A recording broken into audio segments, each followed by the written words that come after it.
Boris Fégel, domaine des Prélasses, à Autignac, sur l'appellation Faugère. Donc là, on est sur une vieille vigne de Carignan qui n'a pas été travaillée depuis 5 ans. Quand je suis arrivé dans la région, en 2005, il y avait très peu de vignes enherbées et je venais d'Alsace, où j'avais travaillé, où les vignes étaient beaucoup plus enherbées. Et on m'a dit, à l'époque, en arrivant ici, quand j'avais envie de mettre en place des enherbements, on m'a dit que c'était, pour les raisons de contraintes hydriques, vraiment très difficile. Et voilà, que c'était un petit peu aventureux comme idée. Donc j'ai commencé en labourant 2 ou 3 fois par an.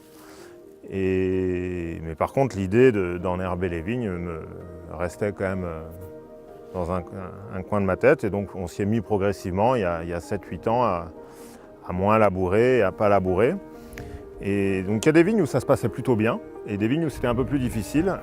Là est venue l'idée de faire des semis pour essayer de mettre en place une dynamique sur l'enherbement. Donc à cette époque-là, on était plusieurs vignerons sur l'appellation à s'intéresser à cette question. Et on a fait une petite CUMA dans le cadre d'un GI2E. On a investi sur un semoir de semis direct. Et voilà, ça a été quand même très très intéressant parce que finalement la démarche d'enherbement naturel quelque part est celle qui me convenait le plus, parce que voilà, on accompagne quelque chose de naturel. À partir du moment où on sème, on intervient beaucoup plus directement sur le choix des espèces.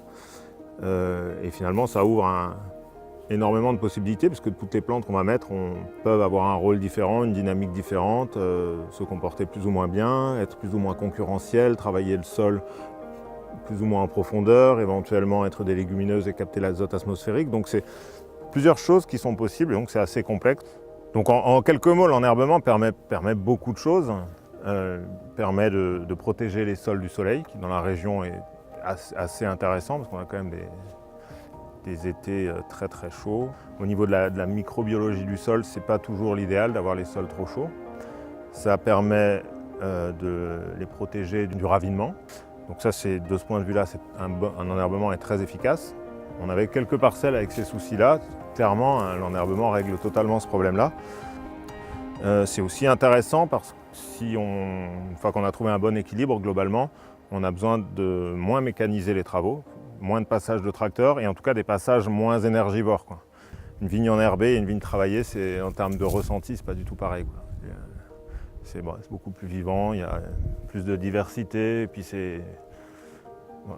d'un point de vue du ressenti, ça n'a rien à voir, quoi. Moi, je me sens pas à l'aise sur une vigne entièrement travaillée, quoi. Voilà, c'est subjectif, mais je pense que c'est important quand même, quoi,